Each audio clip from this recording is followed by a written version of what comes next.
ጄምስ ሪቪስ እና ሳራ ሁዋንግ በብራውን ዩኒቨርሲቲ ቅጥር ግቢ ውስጥ በተፈጸመ ጥቃት ህይወታቸውን ያጡ ተማሪዎች ናቸው። ዩኒቨርሲቲው የመግቢያ ፈተና ለተማሪዎቹ እየሰጠ ባለበት ወቅት በተፈጸመ ጥቃት የተማሪዎቹ ህይወት ተነጥቋል። በአሜሪካ ከሚገኙ ትላልቅ የትምህርት ተቋማት አንዱ በሆነው ብራውን ዩኒቨርሲቲ ቅጥር ግቢ ውስጥ በተፈጸመ ጥቃት ህይወታቸውን ካጡት በተጨማሪ 9 ተማሪዎች ክፉኛ ቆስለዋል። ክስተቱ ተማሪዎችንና የትምህርት ተቋሙን ማህበረሰብ በከፍተኛ ሀዘንና አለመረጋጋት ውስጥ እንዲገቡ አድርጓል።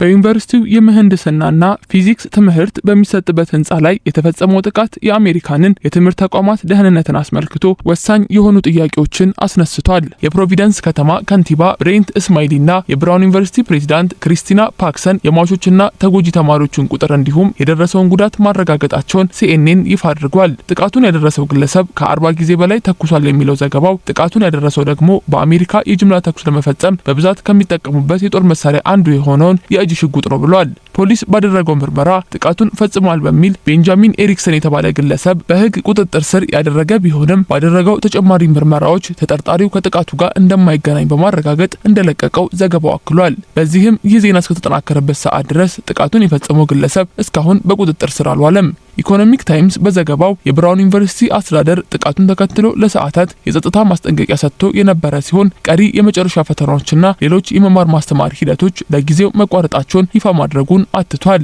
የአሜሪካው ፕሬዝዳንት ዶናልድ ትራምፕን ጨምሮ ከፍተኛ የሀገሪቱ ባለስልጣናት ለተጎጂ ቤተሰቦች ሀዘናቸውን ገልጸዋል። የተፈጸመው ጥቃት በዩኒቨርሲቲው ተማሪዎች መካከል ከፍተኛ ፍርሃትንና ጭንቀትን የፈጠረ ሲሆን የአሜሪካ የትምህርት ተቋማት ደህንነት ሁኔታ ምን ያህል ለጥቃት ተጋላጭ እንደሆነ በድጋሚ ያሳየ ክስተት ሆኗል ተብሏል። በአሜሪካ በትምህርት ተቋማት ላይ የሚደርሱ ጥቃቶች ባለፉት ዓመታት እጅግ አሳሳቢ ደረጃ ላይ መድረሳቸውን ሪፖርቶች ያመለክታሉ።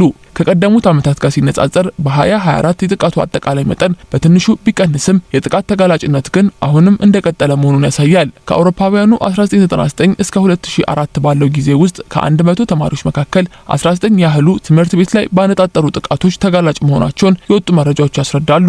ከ2020 እስከ 2024 ድረስም የተጋላጭነት መጠኑ ወደ 51 ማደጉን ይነገራል። በዚህም ተማሪዎች ለጠመንጃ ጥቃት የመጋለጥ እድላቸው ባለፉት 2 አስርት ዓመታት 3 እጥፍ መጨመሩን አመላካች ነው ተብሏል። ዴላዌርና ዲሲ ደግሞ በከፍተኛ ደረጃ ተጋላጭ የሆኑ የአሜሪካ ግዛቶች መሆናቸውን የካይንዘር ቤተሰብ ፋውንዴሽን KFF ይፋ ያደረገው ሪፖርት ያሳያል። ሊጠናቀቅ ወር በቀረው የ2025 ዓመት በሀገሪቷ የትምህርት ተቋማት አካባቢ የተፈጸሙ ጥቃቶች ብዛት እስከ 320 ድረስ መድረሱን የደህንነት ጥናቶች ያሳያሉ። ይህም በ2024 ከነበረው ጥቃት በአንጻራዊነት የመቀነስ አዝማሚያን ያሳየ ነበር ተብሏል። ምንም እንኳን ዝቅተኛ መሻሻሎች ቢስተዋሉም አሁንም ግን በጥቃቱ ሰለባ ሊሆኑ የሚችሉ ተማሪዎች በርካታ መሆናቸውን ሪፖርቱ አልሸሸገም። ባለፈው የ2024 የትምህርት ዓመት 54 በመቶ የሚሆኑ ትምህርት ቤቶች የህግ አስከባሪ መኮንኖችን በትምህርት ግቢ ውስጥ ማሰማራታቸውን ሪፖርት አድርገው ነበር።